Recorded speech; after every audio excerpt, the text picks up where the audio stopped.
నమస్తే, welcome to social post. నేను మీ Madhuri. Prince Yawar, మీకు బిగ్ బాస్ ఎవరైనా చూస్తున్న వాళ్ళు ఉంటే మీకు అందరికీ ప్రిన్స్ యావర్ గురించి బాగా తెలుసు. ఆయనకి హనీ ట్రాప్ అయిందని చెప్పి మీడియా ముఖానికి ఇప్పుడు ముఖం చూపించాడు. అసలు ఏం జరిగింది ఏంటి అనేది డీటెయిల్గా మొత్తం స్టోరీ అంతా చెప్పేస్తాను. ప్రిన్స్ యావర్ కి బిగ్ బాస్ నుంచి వచ్చిన తర్వాత కొంచెం సెటిల్ అవుతున్న క్రమంలో వాళ్ళ అన్న ప్రిన్స్ యావర్ని అడిగాడంట. ఏమనంటే పెళ్లి చేసుకోవచ్చు కదా అని. ఓకే, పెళ్లి చేసుకుంటా అనంటే కొంచెం నాకు టైం కావాలి అన్న క్రమంలో వాళ్ళ అన్న ఇంతలోనే చుట్టాల్లో వాళ్ళకి చెప్పాడంట, ప్రిన్స్కి ఇలా పెళ్లి చేయాలి అనుకుంటున్నాము అని. సో ఆ క్రమంలో పెళ్లి చేసే క్రమంలో వాళ్ళకి ఒక మ్యాచ్ వచ్చిందంట.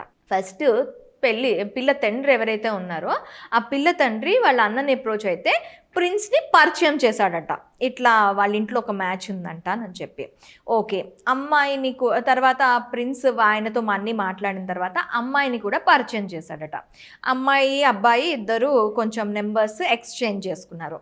ఎక్స్చేంజ్ చేసుకున్న తర్వాత ప్రిన్స్ చెప్పాడంట, నేను ఇంకా సెటిల్ కావాలి, సెటిల్ అయిన తర్వాత నేను పెళ్ళికి చేసుకోవడానికి రెడీ ఉంటా, అంతవరకు కూడా నాకు కొంచెం టైం కావాలి అంటే మొదట్లో వాళ్ళు నో ఇలా కాదు, చేసుకుంటే ఇప్పుడే చేసుకోవాలి ఇలా అని మాట్లాడిన తర్వాత లేదు ఇంకా సెట్ కాదు అని చెప్పిన క్రమంలో సరే కొన్ని రోజులే కదా అని చెప్పి వాళ్ళు కూడా అడ్జస్ట్ అయ్యి పెళ్ళికి కొంచెం టైం తీసుకొని ఎంగేజ్మెంట్ కూడా చేసుకున్నారంట.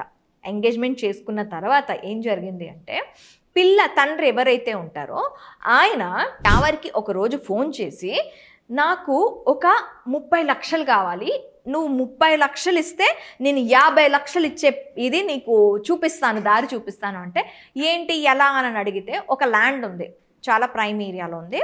ఆ ల్యాండ్ అమ్మితే ఒక 30 lakhs దానికి మీద మనం పెట్టుబడి పెట్టి దానికి ఒక మంచి రూపిస్తే మనం దాన్ని 50 lakhs వరకు అమ్మచ్చు, నీకు ఆ 50 lakhs నేను ఇస్తాను అని చెప్పాడట.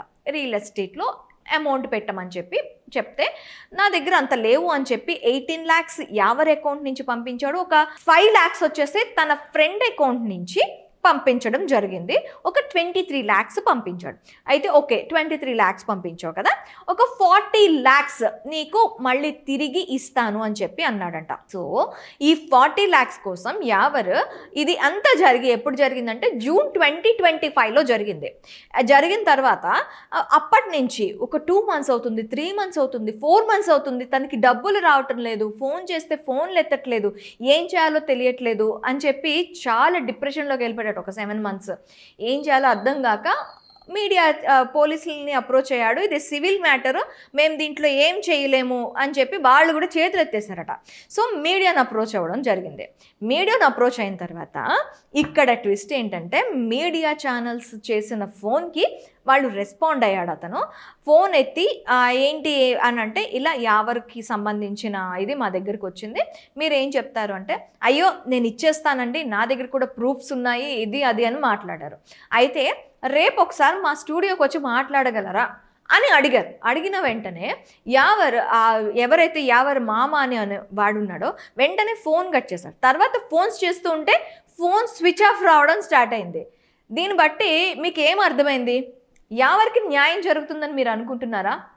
అసలు దీన్ని ఎట్లా చూడాలి? హనీ ట్రాప్ కింద చూడాలా, లేదంటే మనకి రియల్ ఎస్టేట్లో బుకాయించడం జరుగుతూ ఉంటుంది అట్లా చూడాలా? ఎలా దీన్ని మనం చూడాలి? మీరు కామెంట్ సెక్షన్లో కామెంట్ చేయండి.